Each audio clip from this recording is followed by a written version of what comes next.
Bismillahirrahmanirrahim. Ila hadratin Nabi Mustafa Sunnah Maulana Muhammadin Sallallahu Alaihi Wasallam. Wa ila hadrati Allah wahi abaihi wa ummahatihi wa ikhwanihi minal anbiya wa mursalin wa awliya wa syuhada wa shalihin sahabati wa tabi'in lain wa muslimin fi jami'i malaikatil mukarramin khususan Sayyidina Syekh Abdul Qadir Al-Jilani wa Ahmad Al-Abadi muslimina hadrati ya Allah jami'i waliyin wa waliyatin masyarikin ardina wa gharibina fi barriha wa bahriha khususan hadrati ya Allah Zainuddin Abdul Aziz Zainuddin Al-Maribadi muslimina hadrati ya Allah jami'i ahli kubur minal muslimin wal muslimat wal mu'minin wal mu'minat wa khusus ya Allah keluarga kami semuanya ya Allah, jadikan keluarga kami keluarga yang lebih sakinah mawaddah warahmah penuh limpahan rahmat fadl nikmat darimu ya Allah. Kau berikan pada kami, kau titipkan pada kami anak cucu yang alim, soleh, solehah, bermanfaat untuk semuanya, berkah untuk semuanya, selamat awal di akhir, sehat walafiat dari maupun batin, cukup semua kebutuhannya ya Allah, bahagia dunia maupun akhirat ya Allah. Dengan berkah majlis ini ya Allah, kami, keluarga kami, anak cucu kami, teman-teman kami, jamaah kami ya Allah, yang sedang sakit Kau sembuhkan ya Allah, yang baru banyak masalah Kau tuntaskan, yang baru kekurangan Kau berikan kelebihan, yang baru susah sedih Kau berikan kebahagiaan. Al-Fatihah. Bismillahirrahmanirrahim. Alhamdulillahirabbil alamin arrahmanir rahim maliki yaumiddin. Iyyaka na'budu wa iyyaka nasta'in ihdinas siratal mustaqim siratal ladzina an'amta 'alaihim ghairil maghdubi 'alaihim waladdallin. Amin. Silahkan dibuka halaman 35 barisan dari bawah nomor 4. Halaman 35 barisan dari bawah nomor 4. Bismillahirrahmanirrahim. Wa ibnu Hibban min hadis Ibnu Hibban. Apa kata Rasul? Shadaqatus sirri, utawi sedekah yang rahasia. Tutfi'u, itu bisa melebur. Apa sedekah rahasia? Ghadabar Rabbi, pada kemarahannya Allah. Wasilaturrahimi, dan utawi silaturahim.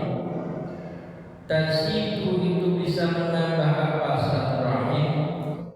Fil umuri, dalam umur atau usia. Wa fi'lul ma'rufi, dan utawi berbuat kebaikan.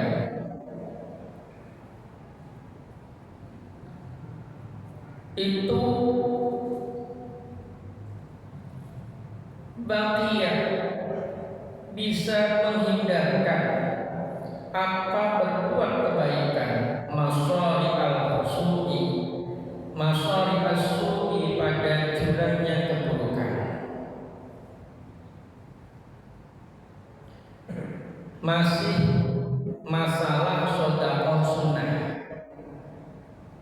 Hadis dari Imam Ibnu Hibban, Rasulullah bersabda, sedekah yang rahasia.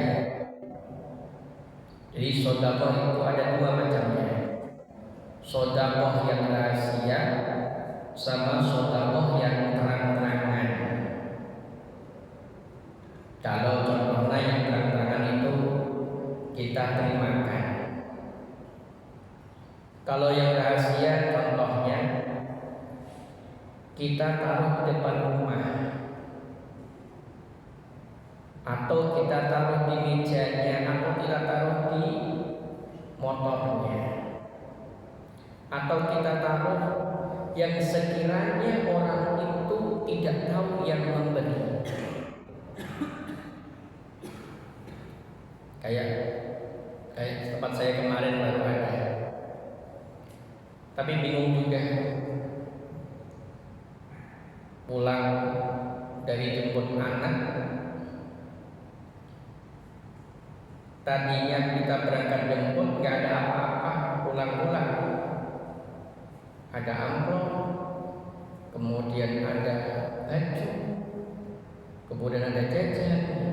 Bingung kita, ini sedekah dari siapa? Karena ditaruhnya di depan pintu. Tetangga kita tanya nggak ada yang tahu. Ya udah, ini anggap aja ini orang sedekah. Kenapa? Orang sedekah rahasia. Karena tempatnya sudah di tempat kita, sudah di rumah kita. Dan ini kata Rasulullah, sedekah yang rahasia, sedekah sir itu bisa menutupi kemarahan Allah, bisa menutupi murkanya Allah. Tutfi'u ghadabar Rabbi. Artinya saat ini Allah mau nyiksa kita, mau marah sama kita nggak jadi. Kenapa? Karena sedekah yang rahasia.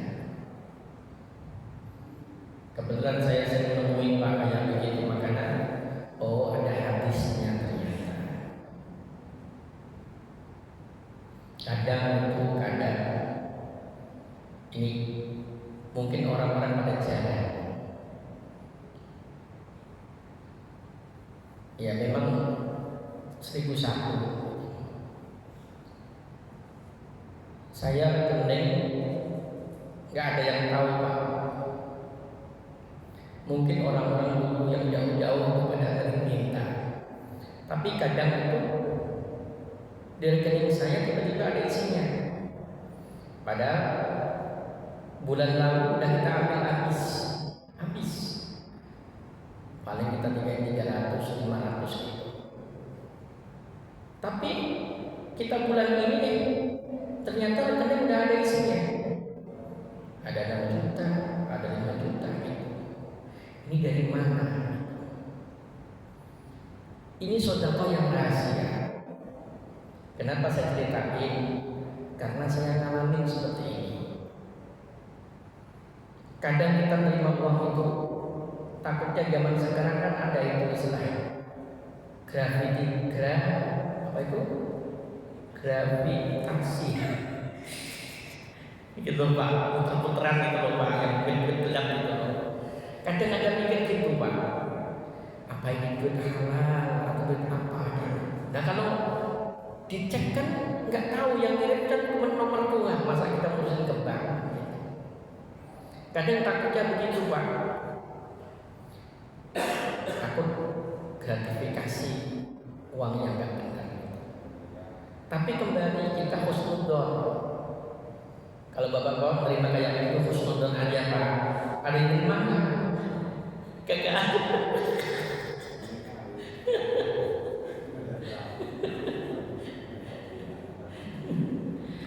Husnudzon aja, ya Allah ini rezeki halal, itu aja. Itu kadang kalau makanan itu Pak memang agak ini Pak. Kalau makanan itu kadang istri saya juga takut ada apa-apanya. Takut ada apa-apanya kalau makanan itu. Kalau duit mah insya Allah aman. Kalau nggak duit hasil rampokan atau hasil korupsi aman. Tapi kalau makanan itu kan kadang tiba-tiba ada di atas Al-Quran, di atas tempat ini Al-Quran itu, kadang di atas meja tempat ngaji gitu.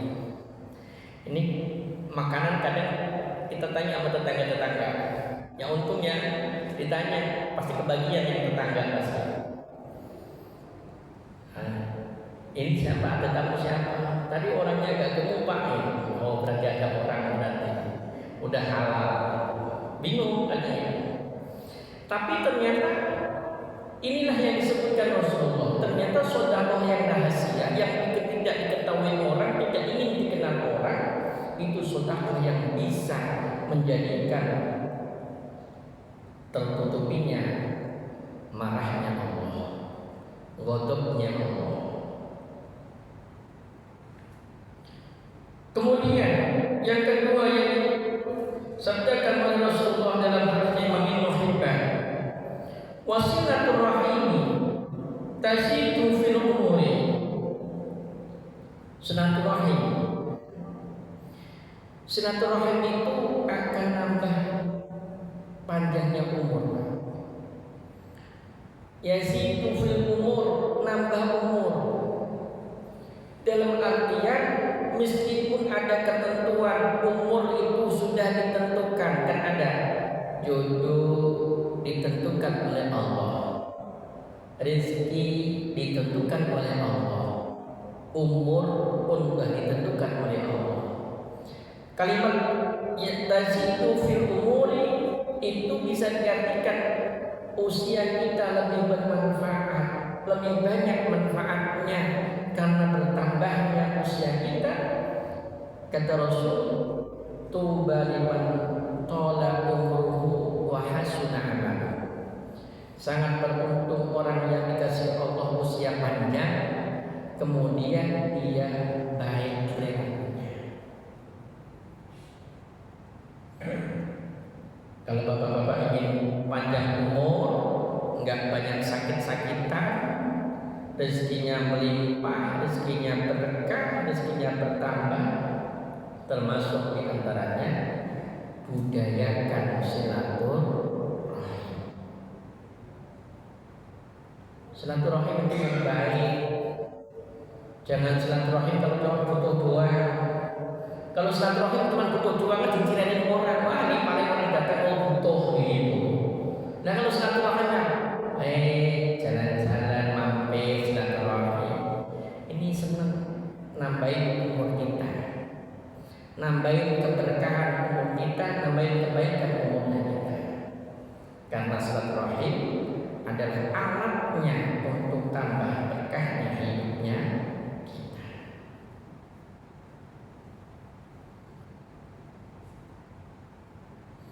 Yang ketiga, wafidul ma'rufi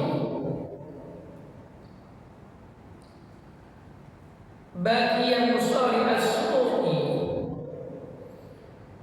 perbuatan yang baik itu bisa menghindarkan pada curang keburukan. Berbuat baik itu menyelamatkan, menghindarkan dari jurang keburukan. Masori as-su'i. Artinya begini, jangan sampai kita lupa untuk berbuat baik. Jikalau kita ada kesempatan berbuat baik, lakukanlah segera. Jangan menunda perbuatan baik itu, karena perbuatan baik itu kesempatannya cuma sekali. Seiring perjalanan waktu, kalau kita menunda kebaikan, maka sejadi itu pula kita kehilangan kesempatan. Hari ini bisa ngaji, tunda besok aja. Hari ini hilang gak gaji, hari ini gak dapat ilmu, hari ini gak dapat pahala, hari ini gak dapat amal ngaji, amal belajar ilmu. Kenapa? Karena nunda besok, dan hari ini gak akan balik lagi. Besok ya besok namanya. Makanya perbuatan baik itu bisa menghindarkan diri kita dari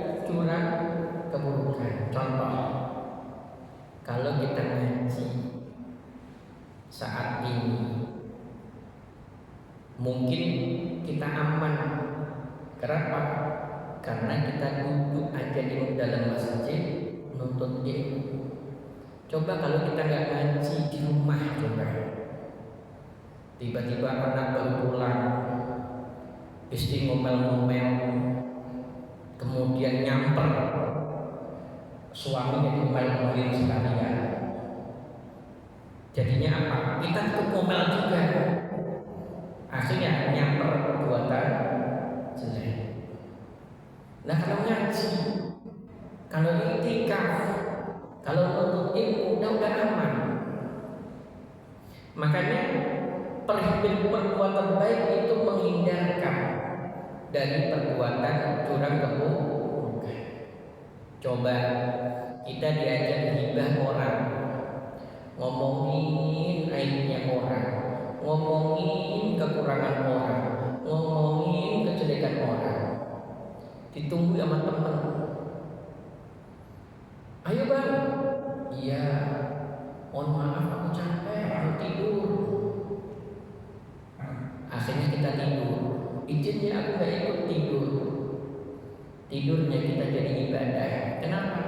Karena tadinya kita mau diajak perbuatan buruk, tapi karena kita mau istirahat, jadi amal kebaikan kita. Apalagi melakukan hal aktivitas yang baik, mau ngaji, mau baca Al-Quran, mau ngurus keluarga dan seterusnya.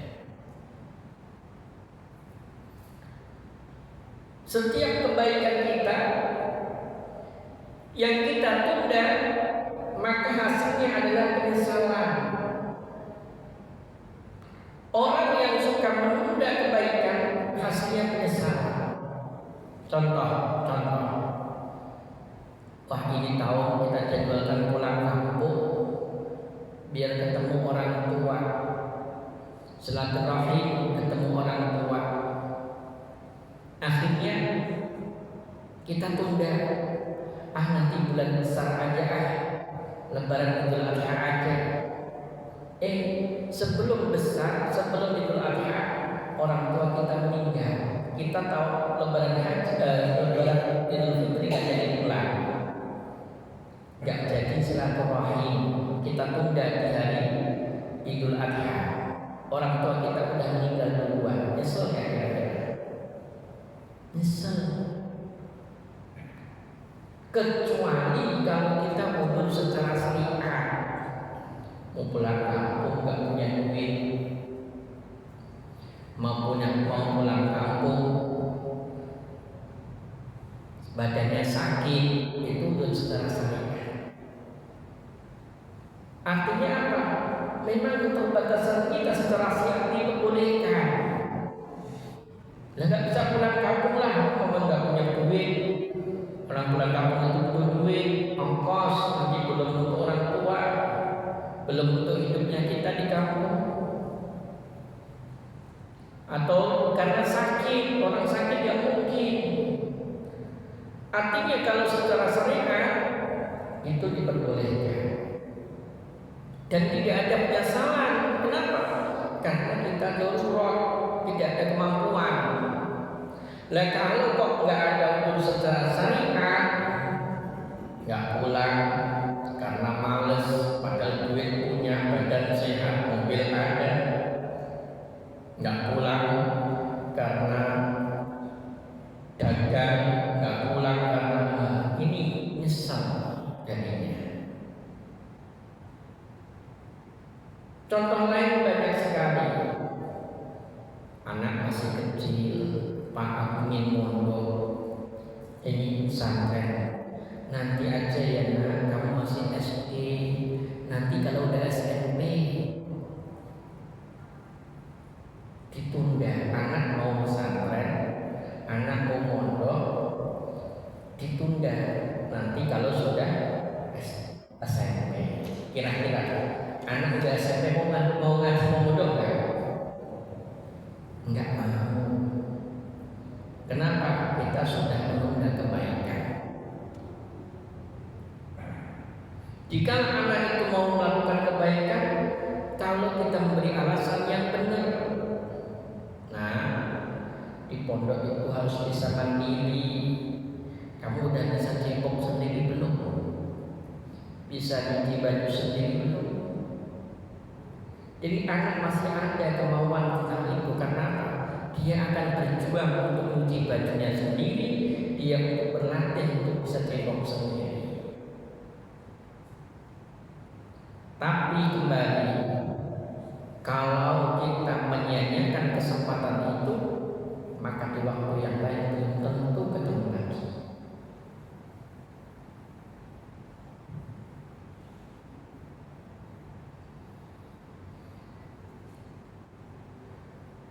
Ini hadisnya Imam Ibnu Hibban.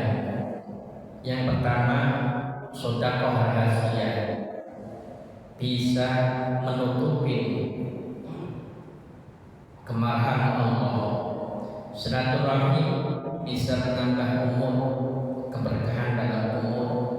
Berbuat kebaikan bisa menghindarkan kita dari jurang keburukan. Kun mustafiddan kulla yaumin ziyadah, kulla yaumin ziyadatan. Jadikan hidup kita setiap waktu tambah bermanfaat, tambah faedah.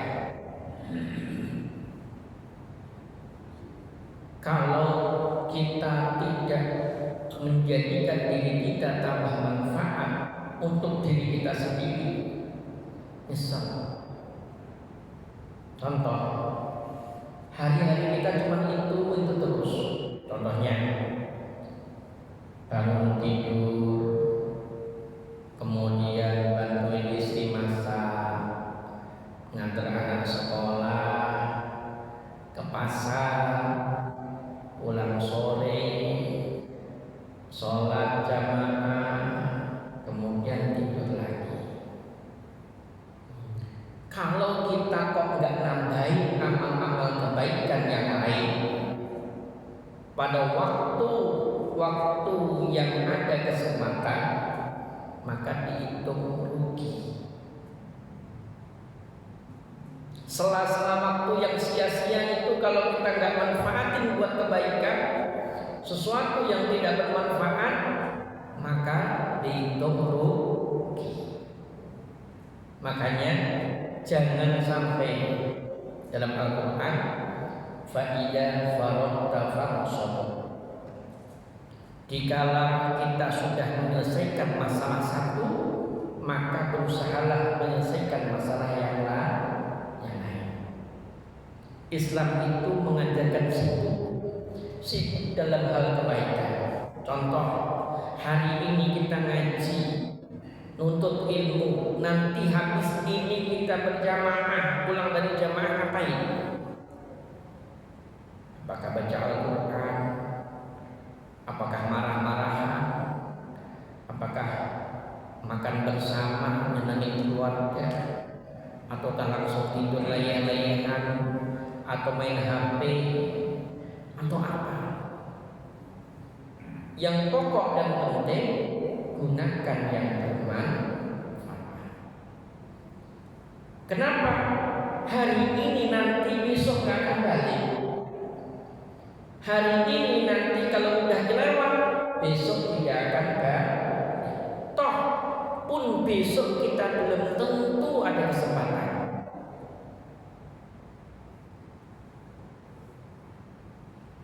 Ini yang sering terjadi buat kita. Ya saya juga alami.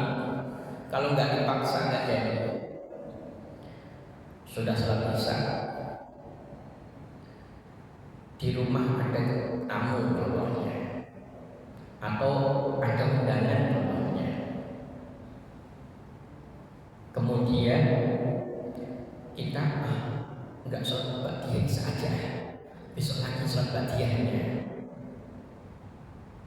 Besok hari ini kita gagalin sholat ba'diyah isya, besok pasti gagalin lagi. Ada terus. Akhirnya ujungnya nanti kalau Ramadan aja ba'diyah isyanya. Kalau Ramadan, akhirnya benar Ramadan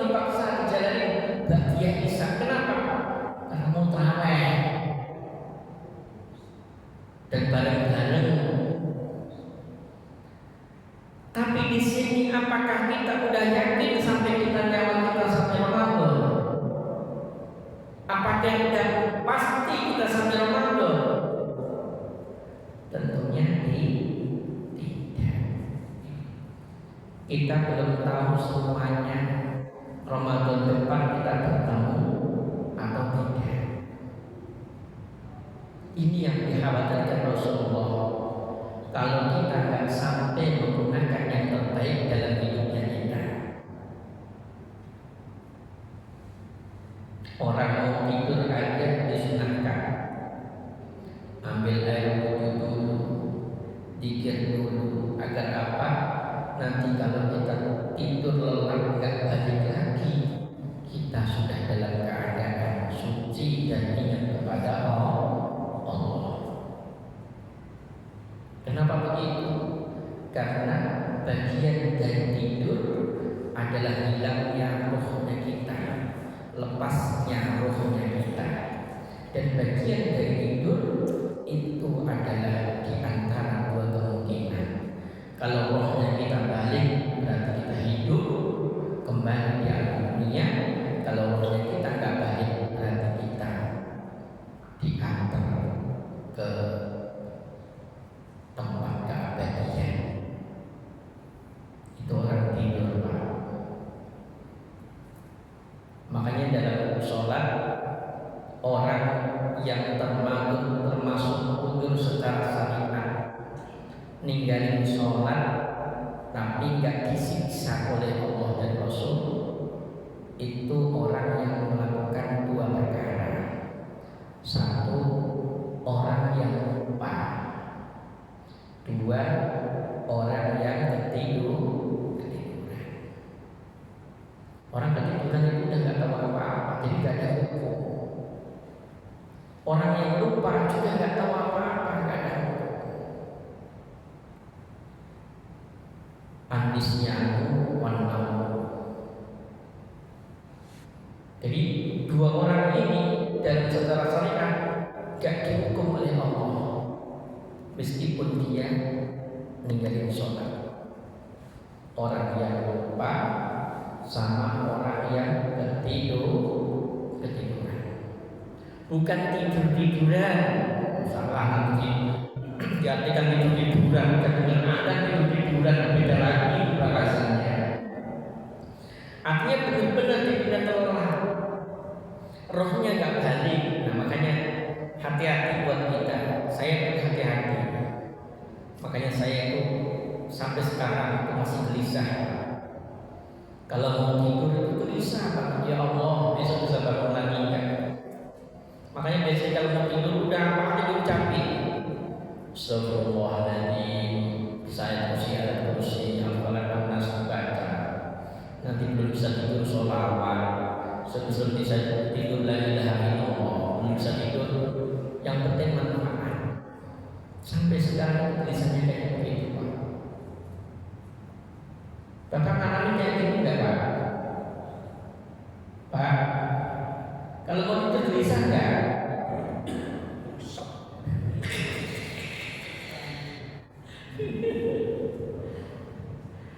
Kalau enggak gelisah berarti Bapak berani mati loh, bener loh. Kalau saya belum berani mati, makanya takut gelisah. Astagfirullahaladzim, ya Allah, saya ya Allah. Kalau besok bisa bangun lagi, alhamdulillah. Kalau nggak bisa bangun, ya Allah, ampuni dosa saya.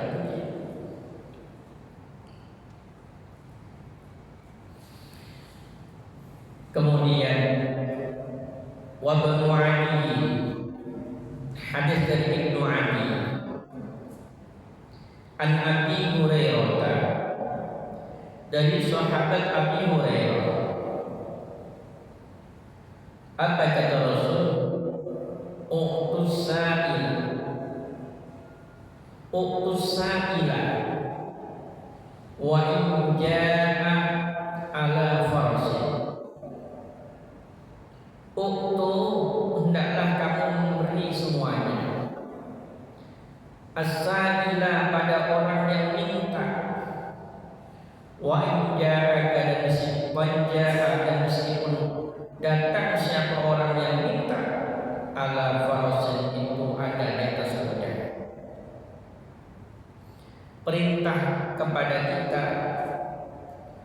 dari Rasulullah, kalau ada orang yang meminta, meskipun itu mintanya nggak sopan, meskipun itu mintanya asal-asalan, meskipun itu mintanya itu agak nyakitin kita, kalau kita punya kasih. Makanya digambarkan wajah kala frosin, mintanya di atas kuda. Bang, minta bang, tapi di atas motor. Minta minumnya bang, minta duitnya bang, di atas kuda. Kata Rasul, untuk berikanlah. Tapi di sini kalau kita punya, kalau nggak punya jangan. Ini artinya kantong kita sendiri, jangan kantong orang lain. Kan banyak tuh orang sedekah hibah banyak, duit jutaan miliaran, tapi duitnya orang, duitnya rakyat. Giliran kantongnya sendiri, duitnya sendiri, nggak ada keluar sepeser pun. Ini nggak benar. Yang disebutkan oleh Rasulullah, utus sa'ila wa in jaka ala farasin, itu adalah harta kita sendiri. Bang minta minum bang, ini ada minum, nah kasih. Nah kalau nggak ada ya jangan. Minum kamu nganggur nggak? Itu ada orang minta, nah nggak boleh. Itu botol minuman kamu ada isinya masih belum nganggur nggak? Udah nggak dibutuhin nggak? Itu kasihkan. Ada orang minta minum, nah itu namanya memintakan, beda lagi. Gitu. Artinya memberi itu kadarnya kita sudah memiliki. Jangan belum memiliki memberi, ngutang jadinya. Maksudnya bagaimana? Dihitung utang. Contoh, ada pengurus DKM, pengurus masjid, atau pengurus yayasan, atau pengurus lembaga, atau pengurus pemerintahan. Duit itu hasilnya dari sumber rakyat, duit hasilnya dari orang banyak. Kemudian tanpa kita musyawarahkan bersama, kita ambil. Contoh, ada orang di masjid yang biasanya terjadi itu mau pulang kampung nggak punya duit, akhirnya datang ke DKM. Kalau contoh orang mau bikin pesantren nggak punya duit, datang ke aparatur negara bikin bansos, proposal. Padahal di sini uang kas, baik kas masjid, kas masjid taklim, kas lembaga, kas negara, itu adalah duitnya orang banyak. Kalau sampai kita memakai itu dengan tidak ada persetujuan bersama, kalau ngasih biasanya wol-wolan, ngasih 3 juta, 4 juta kalau itu, tapi nggak dimusyawarahkan orang banyak, maka di sini dihitung utang, meskipun itu duit untuk pondok pesantren. Nanti siapa yang tanggung jawab? Semua pengurus DKM-nya. Atau kalau seandainya kok bikin pesantren yang ngasih dari pejabat pemerintah, itu siapa yang jadi pejabatnya? Utang segitu banyaknya. Contoh yang baru rame kan, yang di Tasikmalaya itu, sumbangan dari dana hibah dari pejabat 5 miliar. Padahal pondok banyak, tapi yang dialokasikan itu terus setiap tahun itu terus. Itu nanti pejabatnya ngutang. Kenapa? Itu nyumbang tidak persetujuan orang banyak. Ngutangnya di mana? Di akhirat nanti.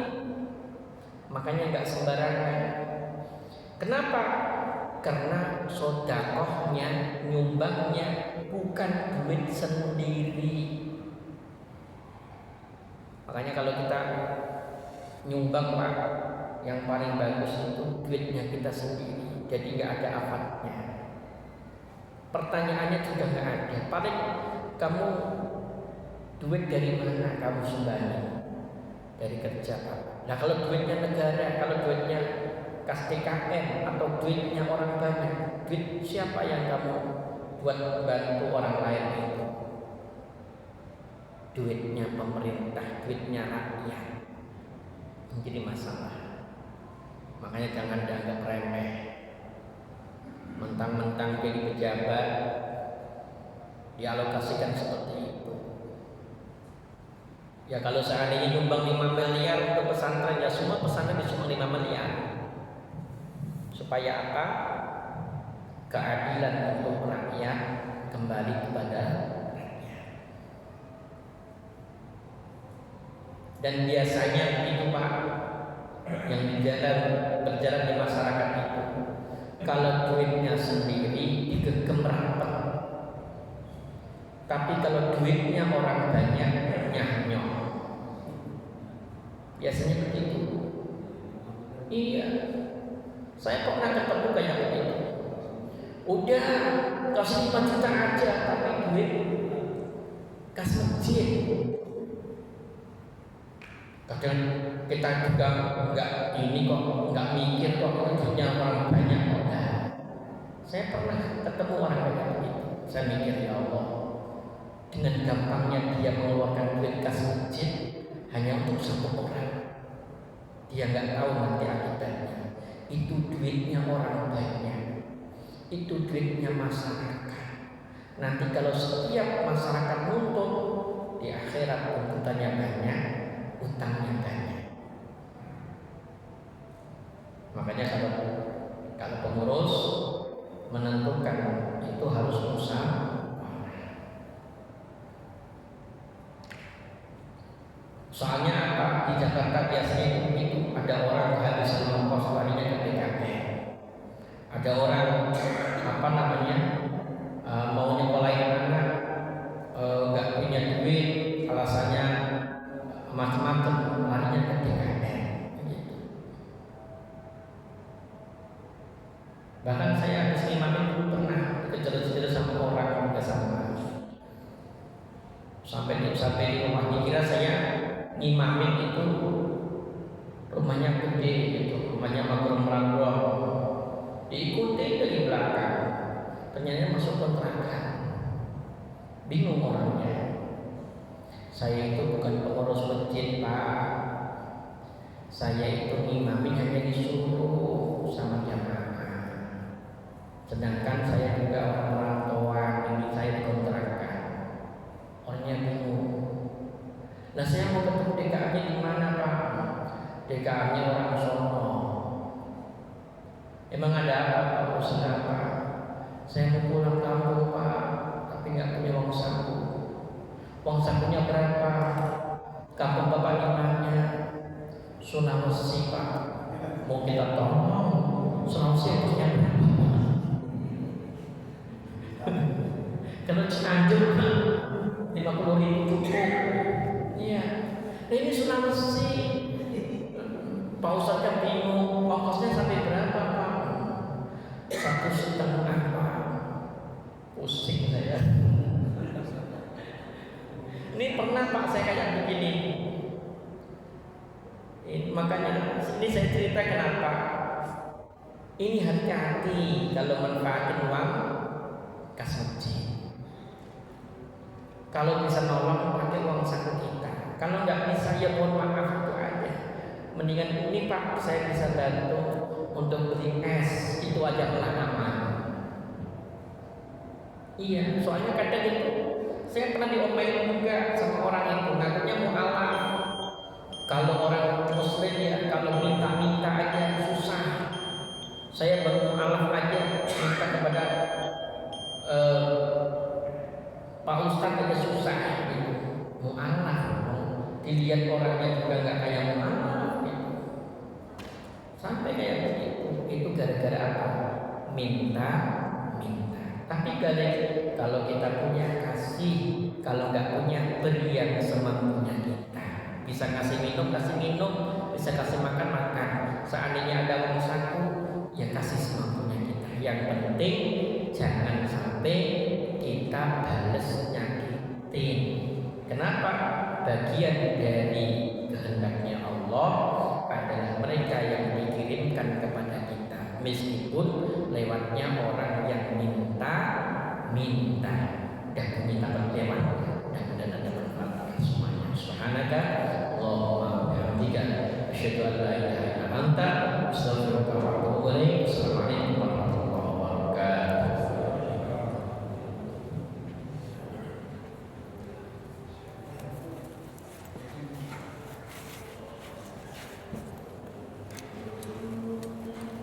Silakan. Iya.